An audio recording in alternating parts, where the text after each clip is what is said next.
Now, Bon Secours Hospital Dublin is the official medical partner of the Dublin Senior Ladies football team, contributing to the funding of the team's medical staff. The players will also have rapid access to diagnostic and specialist care from the hospital's 140 medical and surgical consultants. For further information, you can check out bonsecours.ie/Dublin. I'm delighted to say, to help launch this initiative, Mick Bohan is with us this morning. Mick, good morning to you. How are you? I'm very good. Good morning to you. Does getting ready for an All-Ireland final get different year on year? What's your own personal understanding of how the next couple of weeks are going to go, and is that coloured by what you've been through over the last few years? I suppose there's a lot in that. Everybody starts off on a learning curve where everyone has a first time for this, and obviously that's exciting, and you make mistakes and you learn from those. So definitely haven't had the opportunity to prepare teams for an All-Ireland final is helpful. But I have to say it's a fabulous time of year, and everybody wakes up with spring in their step and looks forward to the challenge and come and train. And there's obviously a fabulous atmosphere around the camps. So it's a really exciting time of year. When do the nerves kick in?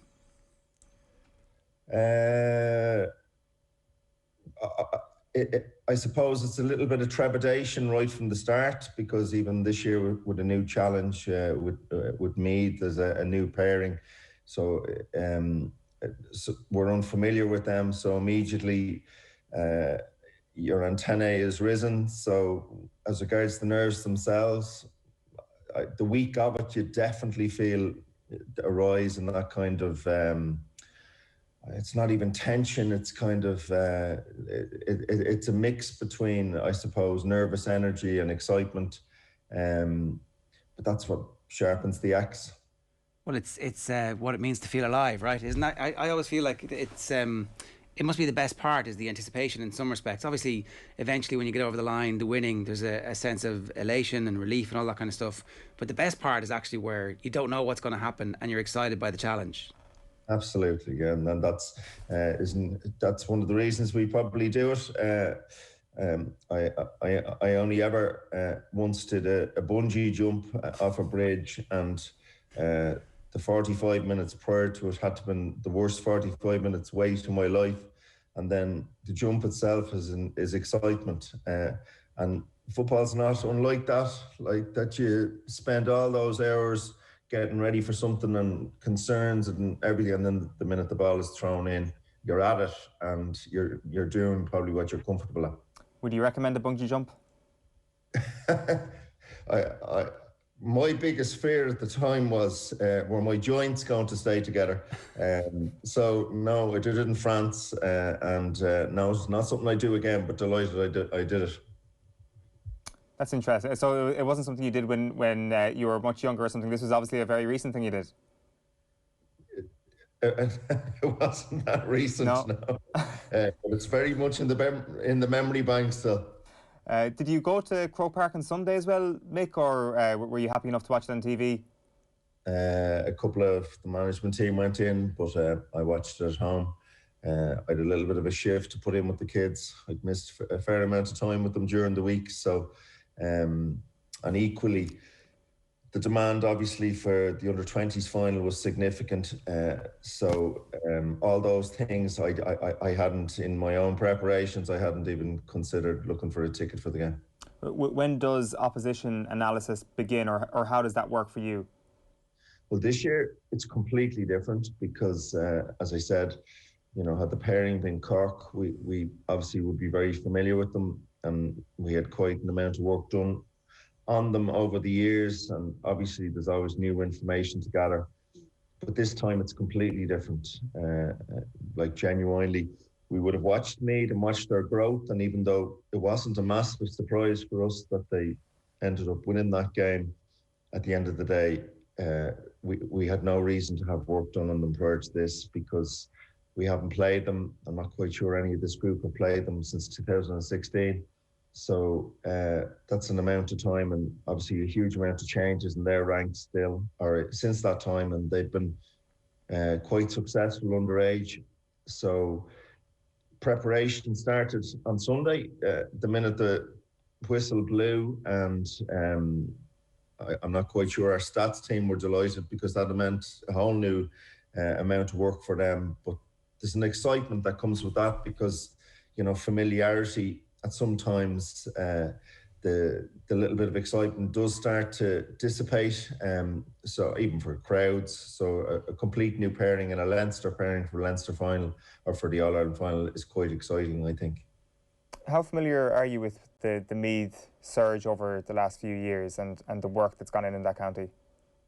Yeah, we've played them. We played them in challenge games, and we saw what was happening. You could see that they were building. Now, did we see that they were going to build this fast? I'm not quite sure we did, but they are, and you know, they're obviously now the main opponents for us, and we have to be very wary because ultimately what they did in the last 10 minutes of that game against a battle-hardened Cork team was quite significant. And, you know, you can say it was fortuitous, you can say that Cork collapsed, but at the end of the day, Meath had to put the foot on their throat in order to put them under that type of pressure. And I suppose there's a certain amount of playing with abandon because when they have a lot of players who are very young, and when you come at that stage of your career, you really don't come with the baggage of older players, like older players who've been down that road, know the tripwires and there's massive concerns and they think about things or worry themselves with things that they probably don't need to do, but that comes with age, you know, that exuberance of youth where everything is in front of you and nothing's really a problem. That gives an energy, and it's, from our point of view, it's obviously dangerous. Can I ask a more general question rather than the specifics of what Meath have done? It's about the speed with which a county can reorganise and get to the level that Meath have done. It suggests that with proper investment around the country, that actually the speed with which women's Gaelic football could progress, it's kind of lightning speed. That opportunity is right there for all the other counties who should be looking at Meath as an inspiration, and the organisation itself, and then beyond that, kind of what the rest of the country and how we allocate funding to women's Gaelic football, just how quickly the sport could tip over into something even bigger than it already is. Isn't that a really good point? Because so many times, you know, whatever rung of the ladder you're on, you're looking up, you wonder, can you ever get to that stage? But with good organisation, good coaching, good structures, look what can take place. Because Meath have not contested at this level. And they literally have turned the thing over. And can you just imagine the energy that anybody involved in women's football in their county is getting at the moment to see the progress that they've made? And that's right down the ranks if you're involved with your 14s or minors or whatever, and you're looking up saying that this is achievable, that they're now competing in the biggest day of all in the sport, and in a very, very short time frame. But yeah, that energizes people. But I would have said that for years in clubs, no matter where I go, giving coaching courses or otherwise, that this thing is achievable. Like, I mean, I go back to the lads, 2011 with our men's team, 15 years without having been successful. And, obviously their run came to an end the weekend, but ultimately look at what they did during that period of time, and nobody foresaw that coming. You've obviously seen the evolution in women's Gaelic football over the last decade and a half. How much more is there still to go? I suppose that's the other side of that question that I'm asking. Yeah, I think it's to go there's quite a significant breach and still where the game can actually go. There's still an element of girls teams are treated and trained differently. I certainly have seen it at underage, whereby if a lads team were coming through the ranks and they had inferior skill levels or they weren't using both sides of their body, it would be addressed. Tends not to be in with young girls that they're able to kick it, it'll do that approach, which drives me insane. And then you see good people who are involved, and you see rapid improvements because girls are good listeners, and they're actually very good at giving feedback back while lads may not be as quick to do that. So the learnings I've seen take place quicker. Now, why do they take place quicker? Because there's a bigger chasm, of growth available to them. So I've certainly seen in the 5 years that we've been involved in this group that the growth has been significant from where they started out. And there's a real pleasure in that in coaching. While you might not see the huge gains in a fella's team as quickly, because there may not be those gains to achieve. And I suppose that's probably Meath's energy, Bunny, at the moment, that they've seen that so quickly. So everybody involved in that camp is coming with a huge energy. Hopefully it's an inspiration for all the other counties out there, or a kick in the ass, depending on which they need, and it can be both. That's it's very acceptable for it to be both as well.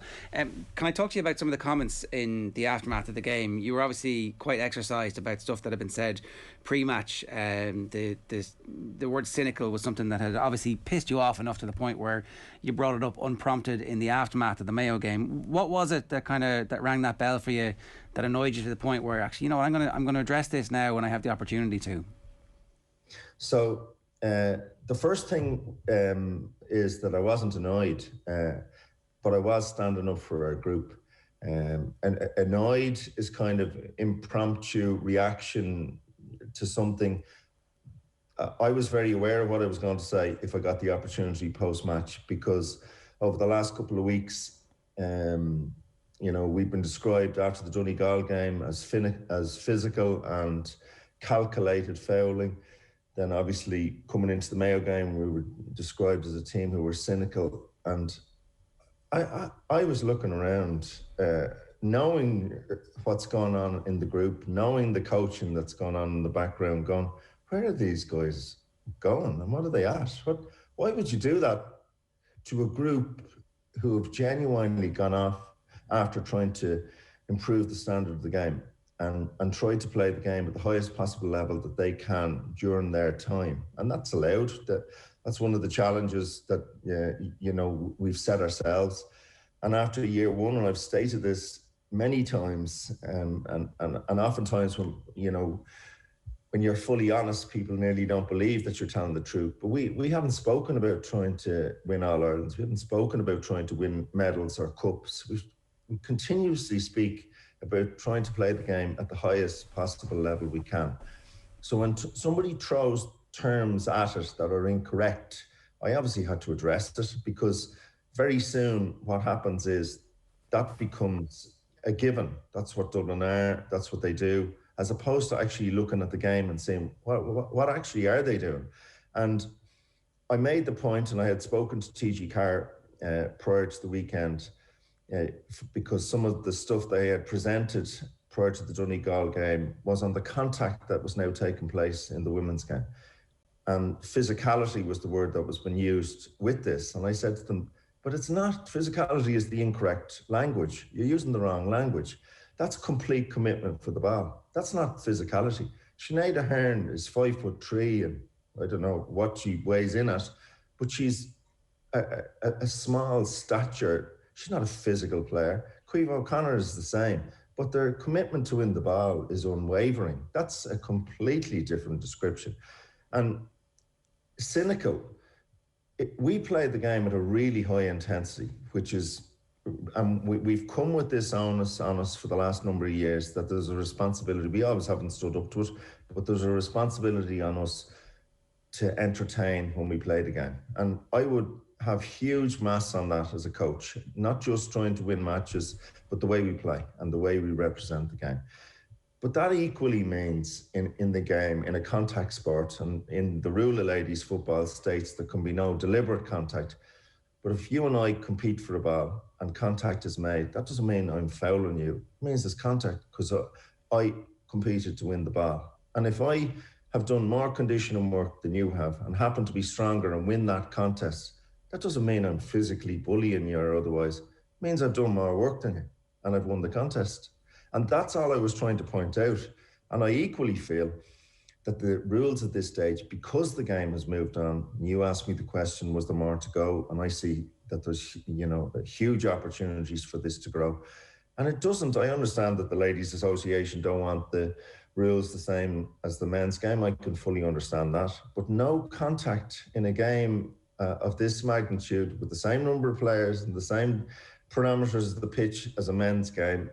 So when they go to a ball and they're just about to make contact, they now have to stop. That's impossible. So then when there's contact, whose free is it? Is it because we made contact and you end up on the ground, now it's a free to you? Because that's what's happening in the game at the moment. And if you look at the tackle, you know, if a girl steps across another, and you've seen at the moment a lot of players hitting the deck, and it's nearly become, because everybody, including myself, you have to play with the rules to the best of your ability, and you're obviously trying to play as close to the line as you can.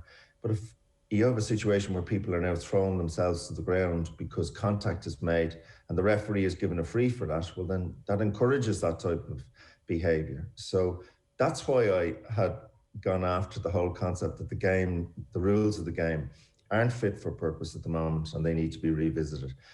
But you don't always have to see that as a negative. That doesn't mean that the game isn't a good game. It's like in rugby, the game evolved and we had to change it because the development of the players was so significant and the bulk that they were carrying, they had to bring in rules to change the game.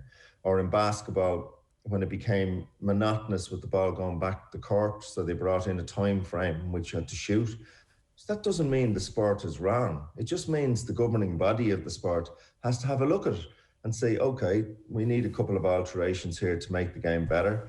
The girls have become better developed. They're playing the game faster. There's a higher intensity. So we need to come up with something that's going to benefit the sport and have a look at the rulings that'll help the game develop, and that there's a better understanding, because at the moment, neither the referees or the coaches or the players understand the rules. And we would have had it from the LGFA last week putting up, coaching on the tackle, and obviously, deliberately put up on the websites because of the comments that were being made around it. But as I said to a friend of mine during the week, it was equivalent to putting Samba from The Lion King into the jungle. It's totally not equipping you for the arena. A near hand tackle when somebody's coming at you 100 miles an hour, sure, it doesn't make sense. We should embrace change, not be afraid of it. That is the whole point in this. Change doesn't have to be bad. And nor does it mean that somebody got it wrong. It just means that things have evolved. Mick, good stuff. It's always great to talk to you. Best of luck with the next couple of weeks, whatever happens. And cheers for talking to us this morning. You're a mile, Margaret. Thanks a lot.